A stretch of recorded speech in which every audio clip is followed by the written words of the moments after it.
Hello everyone. Today we will solve from question number 38 of exercise 14 class 9 RS Advanced Math. इससे पहले हम 1 से 37 तक के क्वेश्चन कंप्लीट कर चुके हैं. उन सभी वीडियो का लिंक आपको नीचे डिस्कशन बॉक्स में मिल जाएगा.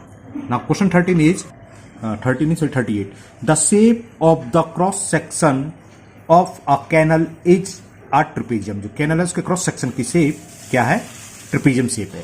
If the canal is 10 metre wide at the top 6 metre 10 metre wide है एट द टॉप और 6 मीटर वाइड है at the bottom and the area of its cross section is 640 square metre. Find the depth of the canal. ये cross section हमें दे रखा है canal का, जिसमें टॉप पर दे रखा है 10 मीटर वाइड है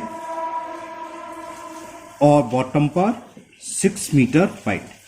ठीक है ना. इसकी डेप्थ पूछिए, यानी कि एक तरीके से अगर ट्रिपेजियम की शेप मान लें, ट्रिपेजियम है तो क्या पूछिए? इसकी हाइट पूछिए. तो एरिया दे रखा है, area of cross section, cross section की जो भी शेप उसका दे रखा है वो ट्रिपेजियम के, यानी कि ट्रिपेजियम का शेप एरिया दे रखा है और वो हमें है 640 स्क्वायर मीटर. और ट्रिपेजियम का फॉर्मूला क्या होता है? Half sum of sides. तो लिख दो half into sum of parallel sides. ये पैरेलल है, कितनी है? 10 + 6 इंटू डेप्थ जो पूछी है, यानी कि जो हाइट होती है ट्रिपेजियम की वो उसमें आ जाएगी depth. Depth of canal, depth of the canal ये दे रखा है 640. बस सॉल्व करेंगे, आंसर आ जाएगा. ये कितना हो गया? Half into 10 + 6 16 into depth of the canal, depth of the canal ये होगी 640. 2 से ये 8 टाइम्स कैंसिल हुआ, 2 8 16 8 आ जाएगा अपॉन में. तो depth of the canal is 640 upon 8. 8 से 8 8 64 80. तो 80 मीटर इसकी डेप्थ आ गई. Depth of the canal is 80 metre. तो ये क्वेश्चन नंबर आपका 38 कंप्लीट हुआ. Now next question number 39. And question 39 is find the area of a trapezium whose parallel sides are 11 meter and 25 meter long and the non-parallel sides are 15 meter and 13 meter long. और ये अच्छा खासा सवाल है ना, अक्सर पूछ लेता है. चलिए करते हैं. तो मैंने एक ट्रिपेजियम बना लिया ABCD, जिसमें AB पैरेलल है CD के. अब इसमें जो पैरेलल साइड्स दे रखी हैं 11 मीटर एंड 25 मीटर. तो ये छोटी ऐसे 11 मीटर लिख दे रहे हैं, ये 25 मीटर. और जो नॉन पैरेलल साइड्स हैं यानी कि BC और AD, इनका मेजरमेंट दे रखा है. Non parallel sides are 15 and 13. आप 15 इसे मान लो चाहे इसे मान लो. ये थोड़ी लंबी लग रही है, ऐसे लिख रहे हैं, किसी को भी लिख सकते हो, उससे कोई फर्क नहीं है. ये मैंने 15 मान ली, ये 13 मीटर मान ली. अब इसका एरिया निकालना है. तो देखो एरिया ऑफ ट्रिपेजियम तो सिंपल है, क्या होता है? Half sum of parallel sides into distance between them. अगर किसी तरीके से इनके दोनों पैरेलल साइड्स के बीच की डिस्टेंस फाइंड हो जाए तो एरिया निकलाएगा. अब इसको फाइंड करने में थोड़ा हमें टिकड़मबाजी करनी पड़ेगी. चलिए करते हैं. क्या करें? बी पॉइंट से AD के पैरेलल एक मैंने लाइन ड्रॉ कर ली, इसको नाम दे दिया BE. तो थोड़ा सा, या आप ऐसे भी कर सकते हो, हमें सवाल रखना थोड़ी ना कि हम BC क्यों, आप A से भी कर सकते हो. A से BC के पैरेलल ड्रॉ कर सकते हैं, तब भी होगा, है ना. कुछ भी कर सकते हैं. मैं ऐसे कर रहा हूं, आप जब समझ लोगे तो आप इसको A से पैरेलल ड्रॉ करना BC के, फिर ट्राई करना. ओके. तो थोड़ा सा मैं लिख दे रहा हूं, let ABCD is a trapezium. और साइड्स का मेजरमेंट कोई लिखने की जरूरत नहीं, ऊपर फिगर में हमने लिख ही दिया है, बस ये लिख रहे हैं. फ्रॉम B हमने ये एक्स्ट्रा काम करा है. From B draw BE parallel to AD. Parallel सीधा पैरेलल AD के पैरेलल हमने ड्रॉ कर दी BE. तो इससे हुआ क्या? देखो ट्रिपेजियम में ये साइड्स तो उसके पैरेलल होती है और ये हमने पैरेलल ड्रॉ कर ली. तो इसका मतलब ABED क्या हो गया? पैरेललोग्राम हो गया. क्यों? Because opposite sides are parallel. Okay. तो क्या होगा? This implies ABED is a parallelogram. ये पैरेललोग्राम हो गया. जब पैरेललोग्राम हो गया तो पूरी साइड्स इक्वल होती है, तो DE इक्वल होगी AB के और BE इक्वल होगी AD के. तो AD 13 है तो ये भी 13 मीटर हो गई, है ना। तो मैं लिख देता हूं यहाँ। So VE is equal to AD 13 metre. क्यों लिखना चाहो लिख सकते हो, opposite sides of a parallelogram. और DE कितनी हो गई AB के, तो D से E तक की डिस्टेंस कितनी होगी 11, क्योंकि अपोजिट साइड से है, लिख दो। DE इज इक्वल AB, क्यों है, because these are opposite sides of a parallelogram. तो DE के मेजरमेंट पता चल गया, ये हो गया 11 मीटर। ये DE 11 यहां से यहां तक टोटल कितनी है 25। तो CE या EC कितनी होगी, टोटल में से DE को सबट्रैक्ट कर दें तो इससे CE निकलाएगी, या EC जिसे बोलेंगे, तो EC निकला इससे। EC इज इक्वल होगी DC माइनस DE। DC कितनी है टोटल यहां से यहां तक 25, तो 25 में से DE 11 सबट्रैक्ट करा तो ये 14 मीटर आ गई। कौन सी, E से C तक आ गई 14 मीटर। इससे क्या हुआ, एक ट्रायंगल दिखाई दे रहा हमें BC, इसकी तीनों साइड मान पड़ेंगी 13, 14, 15। तो इसका हीरोन्स फॉर्मूला से हम एरिया फाइंड कर सकते हैं ना, वही करेंगे। तो for triangle BCE, for triangle BCE एक साइड हमने A मान लो 15 सेंटीमीटर है, B को 14 मान लिया, और जो 13 है वो C मान ली, C 13 सेंटीमीटर। तो हीरोन्स फॉर्मूला के लिए हमें सेमी पेरीमीटर S निकालना है। S क्या होता है, A plus B plus C upon 2, 15 plus 14 plus 13 upon 2। ये कितना हुआ 5, 4, 9, 3, 12, कैरी 1, और जो 42 अपॉन 2 यानी कि 21। ओके, तो एरिया ऑफ ट्रायंगल BCE क्या होगा, area of triangle BCE under root S कितना है 21, S माइनस A को हमने 15 माना, S माइनस B 14 माना, और S माइनस C 13 माना। तो ये एरिया निकल आएगा BCE का 21 इंटू 21 में से 15 सब्ट्रैक्ट का 6, 21 में से 14 गया 7, और 21 में से 13 सब्ट्रैक्ट करेंगे तो 8 हुआ ना, हाँ 8। क्लियर। अब इसके हम जरा प्राइम फैक्टर कर लेते हैं। मैंने इसको लिख लिया 7 इंटू 3 21 हो गया। इसको क्या लिख सकता हूँ 3 इंटू 2 6 को, 7 ये है, और 8 को 2 2 जा 4 2 जा 8। देखो 3 का पेयर, 2 का पेयर, एक ये 7 का पेयर और एक ये 2 का पेयर। स्क्वायर रूट में 1 प्राइम फैक्टर बाहर आ जाता है। देखो 2 का एक 2 पेयर है तो 2 टाइम्स बाहर आ गए, 3 का एक पेयर है 3 बाहर आ गया, और 7 का एक पेयर है 7 बाहर आ गया। ये तो समझ में आ गया सीधा सीधा। ये कितना हो गया 84, 2 2 जा 4, 4 3 जा 12, 12 7 जा 84। तो 84 स्क्वायर मीटर हो गया एरिया ऑफ ट्रायंगल BEC। जरा फिगर देख लो आप BEC। ओके, अब जरा ये देखो 13, 14, 15 है ना। अब मैं इसमें से इस पर अगर परपेंडिकुलर ड्रॉ कर दूं ABCDEFBF, तो अगर हम ट्रायंगल में देखें तो ये EC क्या हो गया बेस, और VF क्या हो गया हाइट। तो हम इस ट्रायंगल का एरिया तो निकाल चुके, हम ऐसे भी निकाल सकते हैं बेस इंटू हाइट से, तो एरिया तो सेम रहेगा, है ना। तो हमने ड्रॉ कर लिया BF क्यों ड्रॉ करा, ये हाइट हो गई दोनों पैरेलल के बीच की डिस्टेंस, यानी कि ट्रेपेजियम के पैरेलल के बीच की डिस्टेंस हो गई। तो अब हम अलग फॉर्मूला लगाएंगे, half base into height.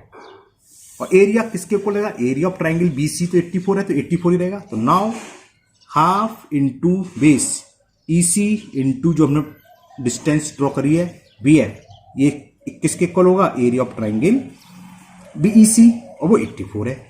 EC हमने फाइंड कर चुके थे, EC कितनी थी, EC 14 मीटर, ये रहा EC 14 मीटर है। तो EC की जगह वैल्यू पुट कर दो 14, BF हमें फाइंड करनी है 84, 2 से ये 7 टाइम कैंसिल, तो VF इज इक्वल 84 अपॉन 7, 7 बन जाए 7, 7 टू जाए, तो VF निकला है 12। VF क्या है, BF है दोनों ट्रेपेजियम के पैरेलल साइड्स के बीच की distance between both parallel sides. ही तो है, ये भी पैरेलल साइन, ये भी parallel line, opposite vertexes perpendicular. तो बस अब तो निकला एरिया ऑफ ट्रेपेजियम। ये इंपॉर्टेंट क्वेश्चन है, अक्सर पूछ लिया जाता है ना। सॉरी। तो एरिया ऑफ ट्रेपेजियम क्या होगा, half sum of parallel sides, वो तो हमें दे रखी थी, क्या क्या थी, 11 एंड 25, और डिस्टेंस बिटवीन देम ये हमने निकाल ली 2 से 12, 6 बार कैंसिल, 11 प्लस 25 हो गया 36 इंटू 6, 216, 6 6 जा 36 कैरी 3, 6 3 जा 18 और 3 216 square metre. It is the area of given quadrilateral. Now next, sorry quadrilateral बोल रहा हूं, trapezium. Now next question number 40, and the question 40 is the difference between the length of the parallel sides of a trapezium is 8 centimetre. Difference दे रखा है यहाँ पर, अगर सम दिया होता तो बदल दिया जाता। The perpendicular distance between these sides 24 centimetre and the area of trapezium 312 square centimetre. Find the length of each of parallel sides. जो पैरेलल साइड्स हैं उसका हमें मेजरमेंट फाइंड करना है। चलिए करते हैं। तो देखिए एक ट्रेपेजियम है, हमने मान लिया ABCD ट्रेपेजियम है जिसकी पैरेलल साइड्स B और A है और इसकी डिस्टेंस A होगी, बिटवीन डिस्टेंस A। तो लिख लेते हैं, let ABCD is a trapezium, okay, whose parallel sides, क्योंकि दे तो रखी नहीं है, अपनी तरफ से माननी पड़ेगी, whose parallel sides are A and B। और यहां जाहिर से दिखाई दे रहा है A बड़ा है तो ब्रैकेट में लिख देना चाहिए A is greater than B, जो है साइड्स A B से बड़ी है। अब यहां दे रखा है डिफरेंस, तो अकॉर्डिंग टू क्वेश्चन डिफरेंस का मतलब क्या होता है, बड़ी साइड में से छोटी साइड को माइनस कर दें, यानी कि A माइनस B। ये गिवन है, कितना गिवन है, 8 सेंटीमीटर। तो इसको इक्वेशन फर्स्ट मानिए, ओके। और एक चीज और गिवन है इसमें, डिस्टेंस बिटवीन साइड्स 24, अच्छा डिस्टेंस दे रखी है, तो AE हमें दे रखी है, अगर फिगर में बात करें तो ये 24 centimetre distance between parallel sides, ये भी हमें गिवन है। Distance between parallel sides, distance between parallel sides, और वो हमें गिवन है क्वेश्चन नंबर 40, 24 सेंटीमीटर, ठीक। और एरिया भी गिवन है, area of trapezium is, area of trapezium,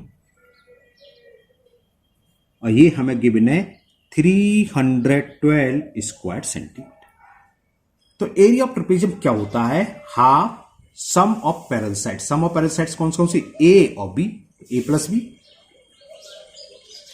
और डिस्टेंस बिटवीन देम ये हमें दे रखी है 24, और ये एरिया किसके इक्वल है, 12 से। 2 से 24 12 टाइम्स कैंसिल, तो क्या हो गया, A plus B is equal 312 upon 12।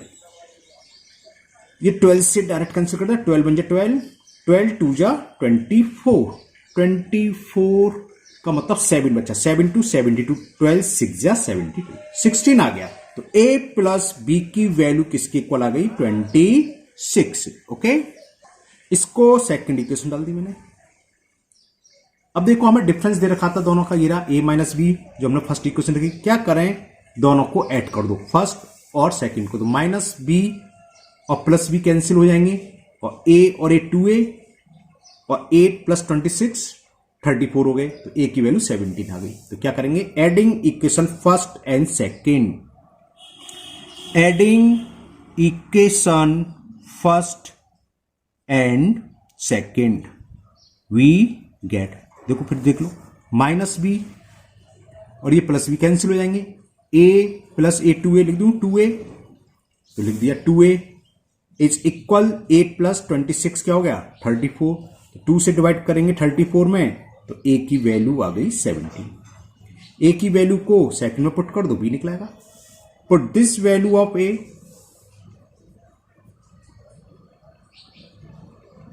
put this value of A in equation second, we get A plus B, second ये है, A की वैल्यू 17 है, तो 17 प्लस b इज इक्वल 26. तो value of b will be 26 minus 17. कितना आ गया? 9. तो ये इतने सेंटीमीटर और ये इतने सेंटीमीटर. पैरेलल साइड्स क्या हो गई? ये पूछा था इसमें, find the parallel sides, length of each parallel sides. तो लिख दो length of parallel sides are, कितनी कितनी आई? 17. जो बड़ी वाली है वो 17 और छोटी है वो 9. 17 centimetre and 9 centimetre. Okay, now next 41. Question 41 is a parallelogram and a rhombus are equal in area. एक पैरेललोग्राम दे रखा है, एक रोम्बस, और इन दोनों का एरिया आपस में इक्वल है. The diagonals of the rhombus measure 120 metre and 44 metre. जो डायगोनल्स है इसका एक डायगोनल, रोम्बस है उसका एक डायगोनल्स 120 मीटर और दूसरा 44 मीटर है. तो देखो एरिया ऑफ रोम्बस क्या होता है? हाफ d1 इंटू d2, यानी कि हाफ प्रोडक्ट ऑफ डायगोनल्स. तो इससे तो एरिया ऑफ रोम्बस निकलाएगा, सीधे से तो निकला है. If one of the sides of parallelogram measure 66 metre. Parallelogram की एक साइड दे रखी है 66. Find its corresponding altitude. तो इसके करस्पॉन्डिंग जो इसकी एल्टीट्यूड यानी कि हाइट है वो फाइंड करनी है. ये सिंपल है. एरिया ऑफ पैरेललोग्राम बराबर रख दोगे आप एरिया ऑफ रोम्बस. पैरेललोग्राम क्या होता है? Base into height. बेस क्या होगा? ये इंटू हाइट से मतलब करस्पॉन्डेंस एल्टीट्यूड हो जाएगा. तो 66 इंटू करस्पॉन्डेंस एल्टीट्यूड बराबर लिखोगे हाफ 120 इंटू 44. ये तो ईजी है, तुरंत हो जाएगा. चलिए करते हैं. तो ये मैंने लिख लिया. डायगोनल्स और रोम्बस दे रखे हैं 120 मीटर एंड 44 मीटर और साइड्स दे रखी है. और हमें क्या देखा है कि जो एरिया ऑफ पैरेललोग्राम है, area of parallelogram equal to दे रखा है एरिया ऑफ रोम्बस. तो एरिया ऑफ पैरेललोग्राम कहते हैं बेस इंटू हाइट. बेस जो साइड दे रखी है 66 into correspondence altitude. Altitude height एक ही बात होती है, हम कई बार डिस्कस कर सकते हैं. जो भी साइड से उसके करस्पॉन्डेंस एल्टीट्यूड ही वो उस पैरेललोग्राम की हाइट हो गई है ना. तो बेस इंटू हाइट. तो हाइट की जगह आप लिख दीजिए एल्टीट्यूड. करस्पॉन्डेंस एल्टीट्यूड की जरूरत भी नहीं है, एल्टीट्यूड लिख दूं खाली, है ना, एल्टीट्यूड. और एरिया ऑफ रोम्बस क्या होता है? Half into product of diagonals, दोनों डायगोनल्स के मल्टीपल के. तो 120 इंटू 40, तो 2 1 जा 260. तो करस्पॉन्डेंस एल्टीट्यूड क्या आ गया? जो हमें 66 साइड्स देखे उसके करस्पॉन्डेंस एल्टीट्यूड क्रॉस मल्टीपल कर देने निकलाएगा. करस्पॉन्डिंग एल्टीट्यूड इक्वल टू, ये 2 से कैंसिल हो गया, क्या है यहाँ 60 इंटू 44. तो लिखो 60 इंटू 44, तो ये अपॉन में 66 आ गया. अब देखो 11 6 जा 11 4 जा 44 और 6 1 जा 6 10 जा और 10 4 जा 40. किस में दे रखा है ये सब चीज? मीटर में. तो मीटर में आंसर आ गया 40 मीटर. तो correspondence altitude of parallelogram will be 40 metre. छोटा सवाल था. Now next question number 42. Now question 42. A parallelogram and a square have the same area. बिल्कुल ऊपर तरह है, बस रोम्बस और पैरेललोग्राम, तो यहाँ पे रोम्बस की जगह स्क्वायर आ गया. If the sides of the square measure 40 metre, तो हम इससे आराम से निकाल सकते हैं. साइड्स इंटू साइड एरिया होता है, एरिया ऑफ स्क्वायर है ना. And altitude of the parallelogram, वहां पर बेस दे रखा था, पैरेललोग्राम का एल्टीट्यूड दे रखा है कि altitude of the parallelogram measure 25 metre. तो find the length of the corresponding base of the parallelogram. तो बिल्कुल सेम डिटो ऊपर की तरफ है. तो एरिया ऑफ पैरेललोग्राम बराबर क्या रखेंगे हम? इक्वल एरिया ऑफ स्क्वायर के. चलिए करते हैं. तो ये हमने लिख लिया sides of square is 40 metre, altitude of parallelogram 25 metre. और मैं देख रखा है कि इन दोनों का एरिया इक्वल है. तो area of parallelogram is equal दे रखा है हमें एरिया ऑफ स्क्वायर. इसका एरिया क्या होगा? पैरेललोग्राम का बेस इंटू हाइट. हाइट का मतलब जो इसका एल्टीट्यूड है वो हमें दे रखा है 25 और एरिया ऑफ स्क्वायर आप जानते हैं साइड इंटू साइड्स. तो बस निकला ही बेस, करस्पॉन्डेंस बेस, खाली बेस ही लिख दो. बेस ऑफ पैरेललोग्राम क्या आ गया? Base of a parallelogram is 40 into 40 upon 25. देखो 5 5 जा 25, 5 8 जा 40, 5 1 जा 5 8 जा 40, 8 8 जा 64 मीटर। तो उस पैरेललोग्राम का करस्पॉन्डिंग बेस किसके, जिसका एल्टीट्यूड 25 है, कितना होगा 64 metre. Now next question number 43। Now question 43 is find the area of a rhombus one sides of which measure 20 centimeter and one of whose diagonals is 24 centimeter। चलिए करते हैं। देखो इसमें एक रोम्बस दे रखा है, हमने मान लिया A B C D rhombus है। रोम्बस की चारों साइड्स इक्वल होती हैं तो आपको पता ही है, जिसमें हमें साइड्स दे रखी है, measure of sides is 20 centimetre. तो ये मान लीजिए 20 सेंटीमीटर है और एक डायगोनल्स कोई सा भी मान लो एसी दे रखा है और वो इसका मेजरमेंट दे रखा है 24 सेंटीमीटर और मैंने एक दूसरा डायगोनल्स भी ज्वाइन कर दिया जो इंटरसेक्ट कर रहा हूं ऊपर। तो डायगोनल्स क्या होते हैं, इसके बाइसेक्ट करते हैं। ये 24 था तो यानी कि CO 12 होगा, ये भी 12 होगा। और किस पर बाइसेक्ट करते हैं, एट राइट एंगल। ये रोम्बस की आपको प्रॉपर्टी मालूम होना चाहिए। ओके चलिए अब क्या करेंगे, चल पहले लिख देते हैं। Let ABCD is a rhombus और क्या हुज डायगोनल्स जो हमने AC मान लिया, AC गिवन है हमें 24 सेंटीमीटर और साइड्स दे रखी है DC या CD AB सब इक्वल होंगी, वो दे रखी है 20 सेंटीमीटर। इतना ही बहुत है। अब प्रॉपर्टी मालूम होना चाहिए। डायगोनल्स क्या होते हैं, diagonals of rhombus bisect each other at rectangle. ये 90 डिग्री पर बाइसेक्ट करते हैं, यानी कि अगर ये 24 है तो CO कितना होगा, हाफ, इसलिए मैंने 12 लिख दिया। तो इस वाले ट्राइंगल में कैसा ही राइट एंगल ट्राइंगल, क्योंकि 90 डिग्री पर इंटरसेक्ट कर रहे हैं, तो लिखो in triangle COD। In triangle COD दिख गया, COD जरा है ना, COD वाला ट्राइंगल वाला ये। तो ये हाइपोटेनियस का स्क्वायर होता है बाकी अदर साइड्स के स्क्वायर के सम के, तो यानी कि DO square plus CA square, DO square plus CO square equal to होगा किसके, हाइपोटेनियस का स्क्वायर DC स्क्वायर के। तो DO हमें नहीं मालूम तो हम फाइंड कर लेंगे इससे। CO दे रखा है, कितना है, CO इज इक्वल 12 का स्क्वायर और DC कितना है 20, तो ये हो गया 20 का स्क्वायर। तो DO स्क्वायर, स्क्वायर ऑफ 12 होता है 144 और 20 का होता है 400। तो DO निकल आएगा इससे, 4 DO स्क्वायर सॉरी 400 माइनस 144, तो ये कितना हो गया 256। 10 में से 4 गया 6, 9 में से 4 गया 5 और 3 में से बन गया 256। 256 इसका स्क्वायर होता है, ये होता है 16 का स्क्वायर। तो DO निकलाया अंडर रूट 256 यानी कि 16 सेंटीमीटर। DO क्या है यार, और डायगोनल्स क्या है BD, ये बाइसेक्ट करते हैं तो BD इक्वल टू कितना होगा 2 टाइम्स ऑफ DO। तो BD निकाल लो इससे, BD equal to 2 times into DO, तो 2 इंटू 16, तो ये आ गया 32 सेंटीमीटर। इससे फायदा क्या हुआ, एक डायगोनल्स दे रखा था 24, ये रहा 24 AC, दूसरा हमने निकाल लिया। तो एरिया ऑफ रोम्बस होता है half D1 into D2 product of diagonals, तो इसका एरिया ऑफ रोम्बस फाइंड हो जाएगा। तो एरिया ऑफ रोम्बस यही तो पूछा इसमें, तो एरिया ऑफ रोम्बस ये होता है हाफ इंटू D1। जो पहला डायगोनल्स दे रखा था 24 और दूसरा हमने अभी निकाला 32। 2 से ये 12 और कैंसिल, 12 2 जा 24 कैरी 2, 12 3 36 और 2 38।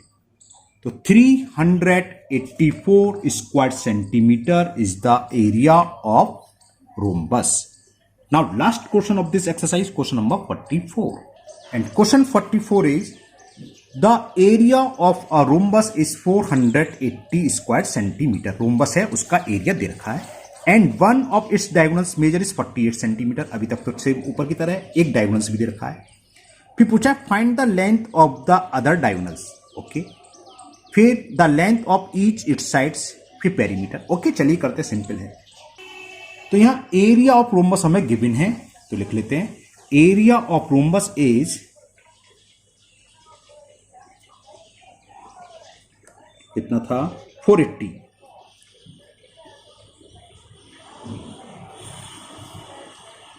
480 स्क्वायर सेंटीमीटर।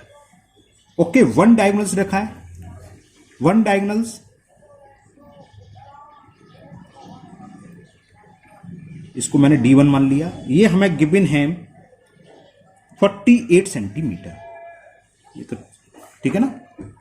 तो पूछा है पहले फाइंड द अदर डायगोनल्स, 20 हो गया सीधा। कैसे, देखो हमें मालूम है half into D1 into D2 ये किसके इक्वल होता है, ये फॉर्मूला है एरिया ऑफ रोम्बस, है ना। बस हमें कुछ नहीं, वैल्यू पुट कर दी है। D1 हमने फर्स्ट डायगोनल को माना 48 को, तो half into 48 into D2 second diagonal में फाइंड करना। एरिया ऑफ रोम्बस इज 480, तो इससे D2 यानी कि सेकंड डायगोनल क्या हो जाएगा, D2 is equal to 480 cross multiple करेंगे इंटू 2 अपॉन 48, नीचे याला अपन में आ गया 48 बन जा 48 10 जा और 10 2 जा 20, तो D2 की वैल्यू आ गई 20। तो अदर डायगोनल्स जो पूछा था इसमें फर्स्ट पार्ट में कि the length of the other diagonal, तो वो हो गई 20 सेंटीमीटर। तो आप लिखना चाहें लिख दीजिए।